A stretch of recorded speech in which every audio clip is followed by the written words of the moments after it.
Hello बच्चों, आइए प्रश्न को देखते हैं। यदि किसी त्रिभुज की भुजाओं के मध्य बिंदु 5, 7, 11, 0, 8, 5, 2, 3, -1 ये निर्देशांक दे रखे हैं। मतलब ये बिंदु त्रिभुज की भुजाओं के बिंदु मध्य बिंदु दे रखे हैं। तो इसके शीर्षों के निर्देशांक हमें ज्ञात करने हैं। प्रश्न को हल करने से पहले इसकी मुख्य अवधारणा के बारे में चर्चा कर लेनी है।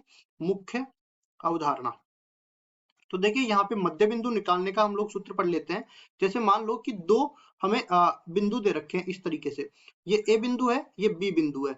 ए बिंदु के निर्देशांक अपनी तरफ से मान लेते हैं हम लोग x1 y1, चूंकि तीन निर्देशांक दे रखे हैं, मतलब त्रिविम में कोई बिंदु है तो x1 y1 z1 इसके निर्देशांक हो गए। इसी तरह बी के भी मान लेंगे हम लोग x2 y2 और z2। अब इसी तरह हमें मान लो कि सी जो है ए बी का मध्य बिंदु है, और मध्य बिंदु के निर्देशांक अपनी तरफ से मान लेते हैं एक्स वाई जेड। अब इनके बीच में संबंध क्या होता है, x तो बराबर हो जाता है x1 प्लस x2 बटा में 2 के, y बराबर हो जाता है y1 प्लस y2 बटा में 2 के, और z बराबर हो जाता है z1 प्लस z2 बटा में 2 के। अब इसी तरह हम लोग इस सवाल के लिए भी हल करेंगे। सवाल में जैसा कि हमें बोला है कि एक त्रिभुज दे रखा है, इस त्रिभुज को हम लोग बना लेते हैं। त्रिभुज को नाम भी दे देते हैं ABC। ठीक है जी, ये त्रिभुज को नाम दे दिया ए बी सी। अब देखो हमें शीर्षों के निर्देशांक तो ज्ञात करने हैं, तो अपनी तरफ से मान लेते हैं x1 y1 और z1, ये मान लेते हैं x2 y2 और z2। अब इसी तरह सी का भी मान लेते हैं x3 y3 और z3। अब देखिए, अब त्रिभुज की भुजाओं के जो मध्य बिंदु है, मान लो ए बी का मध्य बिंदु P है और BC का मध्य बिंदु Q है, और ये जो AC है इसका मध्य बिंदु अपने पास R है। पहले तो इनको मिला देते हैं मध्य बिंदुओं से, इनसे भी अपने पास एक त्रिभुज का निर्माण ही होगा। तो ये P हो गया, ये Q हो गया और ये R हो गया। ये हमें दे रखे हैं। P के निर्देशांक अपनी तरफ से मान लेते हैं 5, 7, 11 के बराबर, जो कि सवाल में दे रखे हैं 5, 7, 11। और Q के निर्देशांक हम लोग बोल देते हैं 0, 8, 5 के बराबर, 0, 8, 5 के बराबर। आर के निर्देशांक भी बोल लेते हैं 2, 3, -1 के बराबर। अब देखिए इनमें देखो, जैसा कि हमने कहा कि मध्य बिंदु निकालने का सूत्र हमने इस तरह से बता दिया। तो P ए बी का मध्य बिंदु होगा, Q BC का मध्य बिंदु होगा, R AC का मध्य बिंदु होगा। तो हम लोग लगाते हैं, देखो इसमें प्रश्नानुसार हमारे पास x1 प्लस x2 बटा में 2 ये किसके बराबर हो जाएगा, देखिए यहाँ पे 5 के बराबर हो जाएगा। इसी तरह Q के लिए देखो, पहले x निर्देशांकों के लिए देख लेते हैं, उसके बाद y निर्देशांकों में भी चलेंगे, उसके बाद z निर्देशांकों में भी चलेंगे। तो यहाँ से देखो इसको आगे हल करते हैं, तो अपने पास ये मिल जाता है किसके बराबर, x1 प्लस x2 बराबर में 10 के बराबर। इसको मैं समीकरण नंबर 1 नाम दे देता हूँ। अब x2 के लिए, x2 और x3 के लिए देख लो, तो x2 प्लस x3 बटा में 2 बराबर 0 हो जाएगा। तो x2 प्लस x3 बटा में 2 बराबर 0 हो जाएगा। इसको आगे सरल करते हैं, तो x2 प्लस x3 बराबर हो जाएगा 0 के। इसी तरह हम लोग आगे बढ़ते हैं, और पहले तो मैं इसको समीकरण नंबर 2 नाम दे देता हूँ। अब उसके बाद देखिए यहाँ से x3 प्लस x1 बटा 2 बराबर में 2 हो जाएगा, x3 प्लस x1 बटा में 2 बराबर 2 हो जाएगा। इसको आगे हल करते हैं, तो x3 प्लस x1 बराबर में हो जाएगा 4 के। इसको मैं समीकरण नंबर 3 नाम दे देता हूँ। अब देखिए, अगर मैं तीनों समीकरणों को यहाँ पे जोड़ दूं, समीकरण 1 प्लस समीकरण 2 प्लस समीकरण 3, तो यहाँ से क्या बन जाएगा, देखो 2 गुणा में x1 plus x2 plus x3 ये बन जाएगा। अब उसके बाद में देखो यहाँ पे जो दाया पक्ष है वो भी जोड़ देते हैं, 10 प्लस 0 प्लस 4 कुल मिला के 14 के बराबर, मतलब x1 plus x2 plus x3 ये कुल मिला के अपने पास 7 के बराबर हो गया। इसको मैं समीकरण नंबर 4 नाम दे देता हूँ। समीकरण 4 में से समीकरण 1 को घटाता हूँ। देखिए समीकरण 4 में से समीकरण 1 को घटाता हूं, तो समीकरण 1 में क्या है, x1 और x2 इसमें से चला जाएगा, तो x3 शेष रह जाएगा। और दाया पक्ष भी देख लेते हैं, यहाँ से अपने ये तो 10 है और ये कितना है, 7 है। 7 में से 10 गया तो -3 के बराबर ही आ जाएगा, x3 का मान आ गया। अब इसी तरह हम लोग आगे बढ़ते हैं, और यहाँ से देखो समीकरण 4 में से समीकरण 2 को घटा देंगे, तो यहाँ से देखिए x2 और x3 चला जाएगा, तो x1 शेष रह जाएगा, 7 - 0 7 के बराबर आ जाएगा, तो x1 बराबर में 7 आ जाएगा।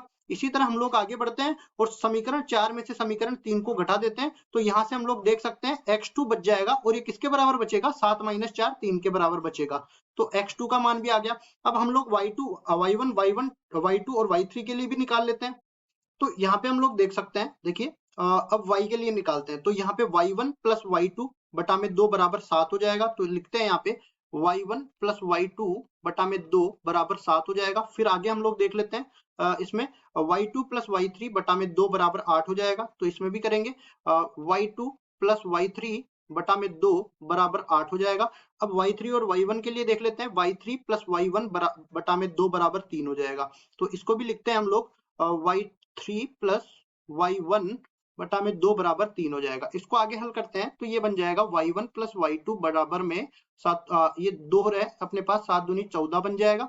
इसी तरह ये अपने पास बन जाएगा y2 प्लस y3 बटा में ये 2 इधर जाएगा तो ये 16 के बराबर बन जाएगा। और इसी तरह ये y1 प्लस y3 बराबर हो जाएगा किसके, 6 के बराबर। इसको मैं समीकरण नंबर 5 नाम दे, इसको समीकरण 5 नाम दे देता हूँ, इसको मैं समीकरण 6 नाम दे देता हूँ, इसको मैं समीकरण 7 नाम दे देता हूँ।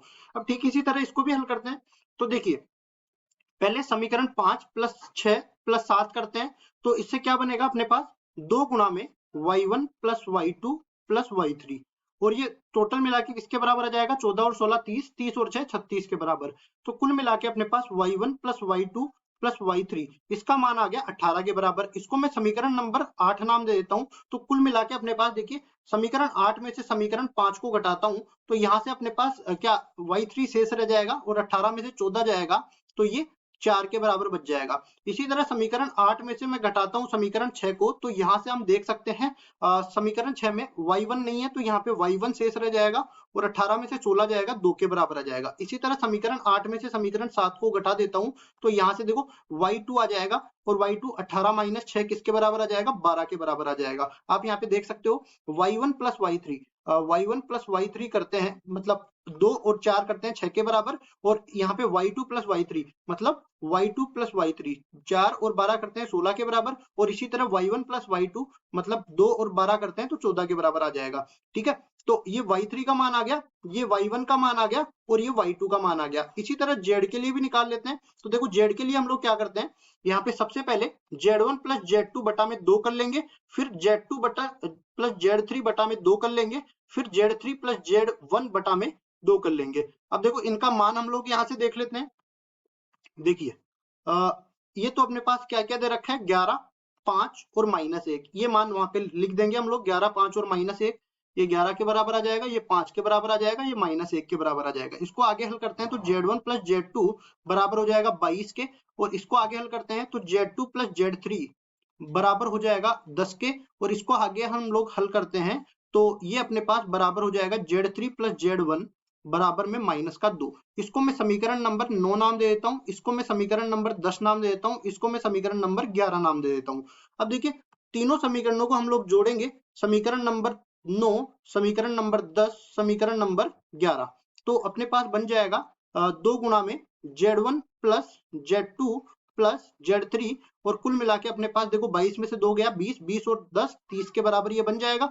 और अपने पास z1 plus z2 plus z3, इसका मान भी अगर निकाले तो 15 के बराबर आ जाएगा। इसको मैं समीकरण नंबर नाम दे देता हूँ 12। अब उसके बाद आगे बढ़ते हैं और समीकरण नंबर 12 में से समीकरण नंबर 9 को घटाते हैं तो अपने पास बच जाता है किसके, z3 के बराबर ये बच जाएगा। इसी तरह समीकरण नंबर 12 में से समीकरण नंबर 10 को घटाएंगे तो अपने पास z1 बच जाएगा। उसके बाद समीकरण 12 में से समीकरण 11 को घटाएंगे तो अपने पास बच जाएगा कौन सा, z2। तो यहाँ से देखो z3 का मान 15 माइनस 22 -7 के बराबर बच जाएगा। फिर आगे देख लेते हैं 15 माइनस में 10, ये 5 के बराबर बच जाएगा। इसमें भी देख लेते हैं 15 माइनस 2 माइनस माइनस प्लस मतलब 17 के बराबर। अब देखो मिलान भी कर लो, z1 प्लस z2 मतलब 5 और 17 22 के बराबर, z2 प्लस z3 तो z2 प्लस z3 17 माइनस 7 10 के बराबर दे रखा है। और फिर देख लेते हैं z3 प्लस z1 मतलब -7 प्लस 5 ये -2 के बराबर ये भी दे रखा है, और तीनों का योग करेंगे ना तो ये 15 के बराबर आ जाएगा। तो यहाँ से ये z3 का मान आ गया, ये z1 का मान आ गया, z2 का मान आ गया। अब देखो सबको एक साथ ले लेते हैं। सबसे पहले हम लोग a बिंदु को उठा के लाते हैं। a बिंदु के निर्देशांक जैसा कि हमने माने थे x1 y1 और z1, और फिर आगे उठा के लाते हैं बी बिंदु के निर्देशांक। तो बी बिंदु के निर्देशांक हमने माने थे x2 y2 और z2। फिर आगे उठा के लाते हैं सी बिंदु को, ये माने थे हमने x3 y3 और z3। अब देखिए ये निर्देशांक अपने पास आ जाएगा, ये आ जाएगा और ये आ जाएगा। कुल मिला के एक के निर्देशांक तो अपने पास बन जाएंगे कितने, देखिए x1 का मान कितना दे रखा है, x1 का मान 7, y1 का मान 2, 7 2 और 5, 7 2 और 5 लिख देते हैं, 7 2 और 5। फिर b के निर्देशांक देख लेते हैं x2 y2 z2। तो x2 तो अपने पास कितना है, देखिए 3, y2 12, 3 12 और 17, तो इसके निर्देशांक आ जाएंगे 3, 12 और 17। ठीक है, इसी तरह सी के निर्देशांक भी देख लेते हैं यहाँ से Z1 के। तो Z1 सबसे पहले x3 माइनस में 3 और ये दे रखा है 4 और -7, -3 देखो -3 4 और -7। एक बार फिर से चेक कर लेते हैं, देखो Z3 तो -7 है, ठीक है, -7 आ गया। फिर अपने पास Y3 अपने पास 4 है, तो 4 आ गया, ठीक है। और उसके बाद देखो x3 भी देख लेते हैं, x3 अपने पास कितना दे रखा है -3, तो ये -3 भी आ गया। तो कुल मिला के अपने पास ABC ये त्रिभुज के शीर्षों के निर्देशांक आ गए, यही हमें निकालना था, तो यही हमारा उत्तर हो जाएगा। आशा करता हूँ ये सवाल आपको समझ में आया होगा। धन्यवाद।